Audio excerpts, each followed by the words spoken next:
ଓମ୍ ସାଇରାମ। ଆଜିର ସାଇ ସନ୍ଦେଶରେ ବାବା କହୁଛନ୍ତି, ମୋର ପ୍ରିୟ ସନ୍ତାନ, ତୁମେ ଯାହା ବି ଭାବିଛ ସବୁ ସ୍ୱପ୍ନ ତୁମର ମୁଁ ନିଶ୍ଚୟ ପୂର୍ଣ୍ଣ କରିବି। ତୁମର ଦେହ ଖରାପକୁ ନେଇକି ତୁମେ ସବୁବେଳେ ଚିନ୍ତାରେ ରହୁଛ ସନ୍ତାନ। ତୁମ ପରିବାର ଲୋକ ତୁମ ପ୍ରତି ବହୁତ ଅନ୍ୟାୟ କରିଛନ୍ତି। ତୁମକୁ ସେମାନେ କେମିତି କଷ୍ଟରେ ଆଉ ଦୁଃଖରେ ଦେଖିବେ, ସେଥିଲାଗି ସେମାନେ ବହୁତ ଲୋକଙ୍କ ପାଖକୁ ଯାଇକି ତୁମ ପାଇଁ ଯାଦୁ ଆଉ ଟୋନା କରିଛନ୍ତି ସନ୍ତାନ। ଯିଏ ଯେତେ ଯାହା କରନ୍ତୁ ତୁମର କେହି କିଛି ବି କ୍ଷତି କରିପାରିବେନି। ତୁମେ ମୋ ଉଦିକୁ ସବୁଦିନ ସେବନ କର, ସବୁ ରିଷ୍ଟ ଖଣ୍ଡନ ହେଇଯିବ ସନ୍ତାନ। ତୁମର ଛୁଆ କଥା ନେଇକି ତୁମେ ବହୁତ ଚିନ୍ତା କରୁଛ, ତାର କିଛି ବି ଅସୁବିଧା ହେବନି। ତୁମ ବାବା ତୁମ ଛୁଆ ପ୍ରତି ଛାଇ ପରି ରହିଛି, ସବୁବେଳେ ସେ ଲକ୍ଷ୍ୟ କରୁଛି। ତୁମ ଛୁଆର କିଛି ଅସୁବିଧା ହେବନି ସନ୍ତାନ। ତୁମେ ଜମା ଭାଙ୍ଗି ପଡ଼ନି।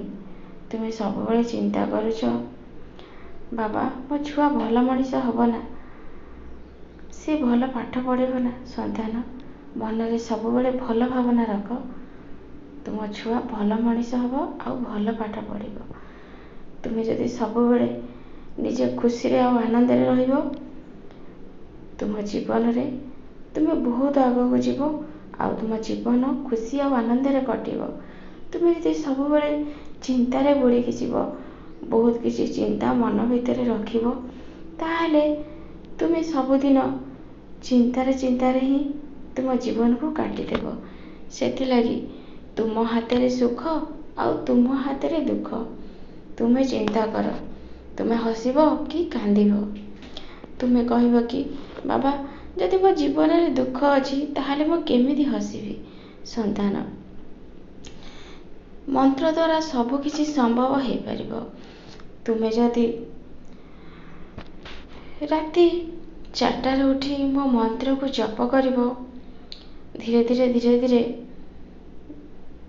ତୁମ ସୁଖ ଆଉ ଦୁଃଖ ସବୁ କିଛି ସମାନ ହେଇଯିବ ଆଉ ତୁମକୁ ବହୁତ ଶାନ୍ତି ମିଳିବ। ବ୍ରହ୍ମ ମୁହୂର୍ତ୍ତରେ ଯେତେବେଳେ ମୋ ନାମକୁ ସ୍ମରଣ କରିବ, ସେତେବେଳେ ଈଶ୍ୱର ତୁମ ଡାକ ନିଶ୍ଚୟ ଶୁଣିବେ। ସନ୍ତାନ, ଏବେ ବି ସମୟ ଅଛି। ଅଳସୁଆ ତ୍ୟାଗ କରି ନିଜକୁ ବଦଳେଇ ଦିଅ।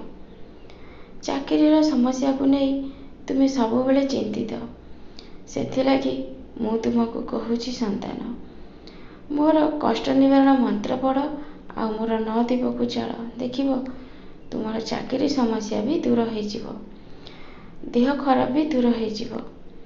ସେଥିଲାଗି ମୁଁ ତୁମକୁ କହୁଛି ସନ୍ତାନ, ତୁମେ ଯେଉଁ ପାଣି ପିଇବା କମ୍ କରିଦେଇଛ, ପାଣି ପିଇବା ବି ଠିକ୍ ସମୟରେ କର। ତୁମର କିଛି ଅସୁବିଧା ହେବନି, ତୁମ ଦେହ ପୁରା ଭଲ ହେଇଯିବ।